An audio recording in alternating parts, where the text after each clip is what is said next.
जय हिंद। मैं सहायक आचार्य सहदेव सिंह, राजनीति विज्ञान, राजकीय महाविद्यालय इटावा, ऑनलाइन क्लासों में आपका स्वागत है।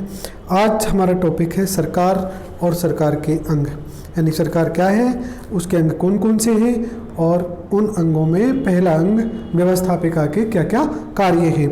इस विषय पर आज हम चर्चा करेंगे। गार्नर ने कहा है कि राज्य की इच्छाओं की पूर्ति जिस संगठन या जिस एजेंसी के द्वारा होती है उसका नाम क्या है, सरकार है। राज्य की ऐसी निराकार संस्था होती है जिसके द्वारा स्वयं कार्य नहीं किया जा सकता है।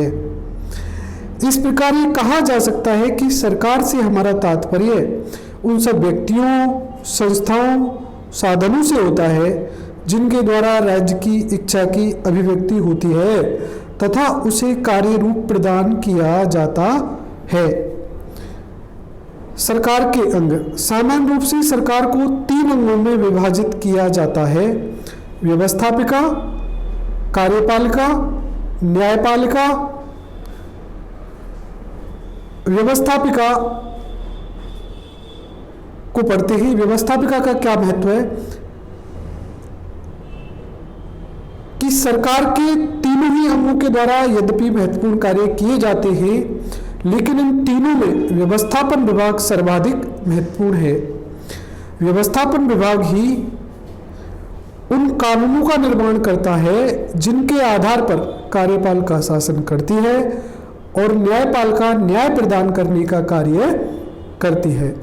इस प्रकार व्यवस्थापिका, कार्यपालिका और न्यायपालिका के कार्य के लिए आवश्यक आधार प्रदान करती है। यानी व्यवस्थापिका सरकार के अन्य जो 2 अंग हैं, कार्यपालिका और न्यायपालिका के लिए कार्य करने के लिए आवश्यक आधार प्रदान करती है। इन दोनों विभागों के कार्यों का मार्ग निश्चित करती है।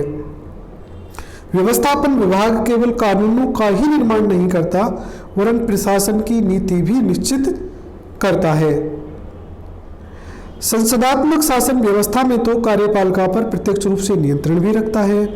संविधान में संशोधन का कार्य व्यवस्थापिका के द्वारा ही किया जाता है। गिलक्राइस्ट ने व्यवस्थापिका की महत्ता को स्पष्ट करते हुए लिखा है कि विधायी सत्ता सरकार के प्रमुख आधार का निर्माण करती है और कार्यपालिका छोटे आधार का और न्यायपालिका अंत का। जिस प्रकार प्रमुख आधार छोटे आधार या अंत से महत्वपूर्ण होता है, उसी प्रकार व्यवस्थापिका न्यायपालिका और कार्यपालिका से बहुत अधिक महत्वपूर्ण है। व्यवस्थापिका के कार्य, व्यवस्थापिका के कार्य। अब हमने व्यवस्थापिका के महत्व पढ़े थे। हम सामान्यतः शासन के कई रूपों की चर्चा की जाती है, लेकिन सामान्य रूप से हम 3 ही देखते हैं: व्यवस्थापिका, कार्यपालिका और न्यायपालिका। अभी हमने व्यवस्थापिका के महत्वों की चर्चा की थी। अब हम व्यवस्थापिका के कार्यों की चर्चा करेंगे। व्यवस्थापिका के कार्य बहुत ही कुछ सीमा तक शासन पद्धति के रूप पर निर्भर करते हैं। एक तंत्र, राजतंत्र या अधिनायक तंत्र में व्यवस्थापिका के कोई विशेष कार्य नहीं होते हैं। लोकतंत्रात्मक राज्यों में भी संसदात्मक व अध्यक्षात्मक शासन व्यवस्था में व्यवस्थापिका की स्थिति भिन्न भिन्न होती है। संसदात्मक शासन व्यवस्था में व्यवस्थापिका कार्यपालिका पर नियंत्रण रखती है, जैसा कि अध्यक्षात्मक शासन में संभव नहीं है। सामान्य रूप से लोकतंत्र के राज्यों में व्यवस्थापिका के द्वारा निम्नलिखित कार्य किए जाते हैं, जैसे कानून निर्माण संबंधी कार्य। व्यवस्थापिका का सबसे प्रमुख एवं महत्वपूर्ण कार्य कानूनों का निर्माण करना होता है। यह विभाग विधेयकों की प्रारूप तैयार करता है, उन पर वाद विवाद करता है, फिर उन्हें स्वीकार कर कानून का रूप प्रदान करता है। व्यवस्थापिका पुराने कानूनों में संशोधन, परिवर्तन व उन्हें समाप्त करने का कार्य भी करती है। दूसरा कार्य है संविधान में संशोधन का कार्य। प्राय सभी देशों में व्यवस्थापिका संविधान में संशोधन का कार्य करती है। यद्यपि विभिन्न देशों में व्यवस्थापिका के द्वारा यह कार्य भिन्न भिन्न प्रक्रियाओं के आधार पर किया जाता है। उदाहरणार्थ, इंग्लैंड में पार्लियामेंट अपने सामान्य बहुमत से ही संविधान में किसी भी प्रकार का संशोधन कर सकती है, लेकिन अमेरिका में, भारत में संविधान में संशोधन की पद्धति सामान्य कानून निर्माण की पद्धति से भिन्न है। और विमर्शात्मक कार्य, तीसरा कार्य विमर्शात्मक कार्य। वर्तमान समय में व्यवस्थापन विभाग के लिए सामान्यतः जिस पार्लियामेंट शब्द का प्रयोग किया जाता है वह फ्रेंच शब्द पार्लियामेंट से निकला है, जिसका अर्थ है विचार के लिए सभा। तो व्यवस्थापिका में विभिन्न समुदायों, विभिन्न स्वार्थों और विभिन्न दृष्टिकोणों के प्रतिनिधियों के बीच विस्तृत एवं स्वतंत्र विचार विनिमय होता है और अपने जिस कार्य के आधार पर व्यवस्थापिका को लोकमत का दर्पण कहा जा सकता है। व्यवस्थापिका विचारों के आदान प्रदान का कार्य किन्हीं निश्चित नियमों के आधार पर करती है, जिन्हें व्यवस्थापिका के कार्य संचालन के नियम कहा जाता है। राष्ट्रीय वित्त पर नियंत्रण, अगला कार्य है राष्ट्रीय वित्त पर नियंत्रण। वर्तमान समय में व्यवस्थापिका कानूनों के निर्माण के साथ ही साथ राष्ट्रीय वित्त पर नियंत्रण रखने का कार्य भी करती है। बिना प्रतिनिधित्व के कोई कर नहीं का सिद्धांत वित्तीय क्षेत्र में व्यवस्थापिका की सर्वोच्चता का प्रतीक है। वास्तव में जनता की प्रतिनिधि व्यवस्थापिका के द्वारा जनता के धन अर्थात राष्ट्रीय वित्त पर नियंत्रण रखना स्वाभाविक ही है।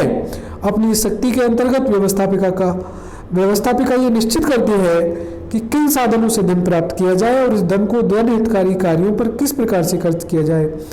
अगला कार्य है प्रशासन पर नियंत्रण। यद्यपि व्यवस्थापिका प्रशासनिक कार्यों में सीधे तौर पर भाग नहीं लेती है, लेकिन प्रशासन पर कुछ न कुछ नियंत्रण अवश्य रखती है। व्यवस्थापिका के द्वारा प्रशासन संबंधी कार्य संसदात्मक और अध्यक्षात्मक शासन पद्धतियों से भिन्न भिन्न रूप में किया जाता है। संसदीय शासन में व्यवस्थापिका का कार्य पालिका पर नियंत्रण होता है।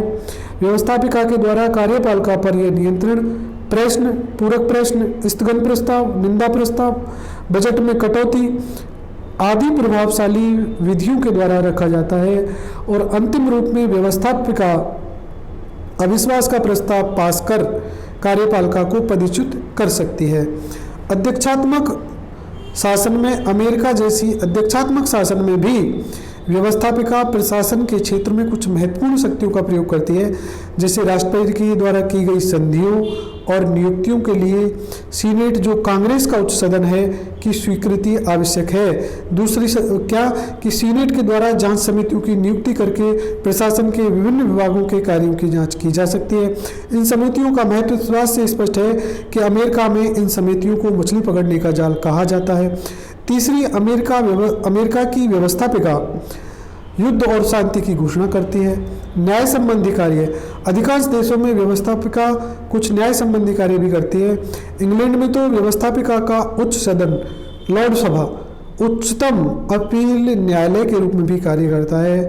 फ्रांस की गणतंत्र परिषद, अमेरिका की कांग्रेस और भारत की संसद को भी उच्च कार्यपालिका पदाधिकारियों पर महाभियोग लगाने का और उनका निर्णय करने का अधिकार प्राप्त है। व्यवस्थापिका के द्वारा व्यवस्थापिका के सदस्यों, निजी व्यक्तियों पर सदन की निंदा करने पर अभियोग लगाया जा सकता है। ऐसे विषयों के संबंध में सदन न्यायालय के रूप में कार्य करता है। निर्वाचन संबंधी कार्य, अधिकांश देशों में व्यवस्थापिका निर्वाचन संबंधी कुछ कार्य भी करती है। उदाहरण के लिए स्विट्जरलैंड की व्यवस्थापिका मंत्रिपरिषद के सदस्यों, न्यायाधीशों तथा प्रधान सेनापति का चुनाव करती है। सोवियत संघ में व्यवस्थापिका मंत्रिपरिषद के सदस्यों, उच्चतम न्यायालय के न्यायाधीशों का निर्वाचन करती है। भारत में भी संघीय व्यवस्थापिका राज्यों की विधानसभाओं के निर्वाचित सदस्यों के द्वारा राष्ट्रपति का निर्वाचन किया जाता है। समितियों और आयोगों की नियुक्ति, विधानमंडल समय समय पर किन्हीं विशेष कार्यों की जांच करने के लिए समिति व आयोगों की नियुक्ति का कार्य करता है। अमेरिका में व्यवस्थापिका के दूसरे सदन सीनेट के द्वारा जांच समितियों की नियुक्ति की जाती है, जो कार्यपालिका की शक्ति पर प्रभावशाली नियंत्रण सिद्ध हुई है। भारत में भी संसद समय समय पर आयोगों की रचना करती है। वित्त आयोग, प्रशासनिक सुधार आयोग इसका अच्छा उदाहरण है। भारत में अमेरिका और इंग्लैंड के आदर्श पर सरकारी नियमों की रचना की गई है। भारत में नियमों की गतिविधियों और कार्यों पर संसद का पूरा नियंत्रण रहता है। जन भावनाओं की अभिव्यक्ति, लोकतंत्र में व्यवस्थापिका एक ऐसा स्थान है जहां पर जनता के प्रतिनिधि सरकार का ध्यान जनता के कष्टों के प्रति आकर्षित करते हैं, शासन को जनहित में कार्य करने के लिए प्रेरित करते हैं। इस प्रकार व्यवस्थापिका को जनता का रंगमंच भी कहा जा सकता है। तो हमने पढ़ा कि व्यवस्थापिका क्या होती है, व्यवस्थापिका का महत्व क्या है और व्यवस्थापिका के कार्य क्या है।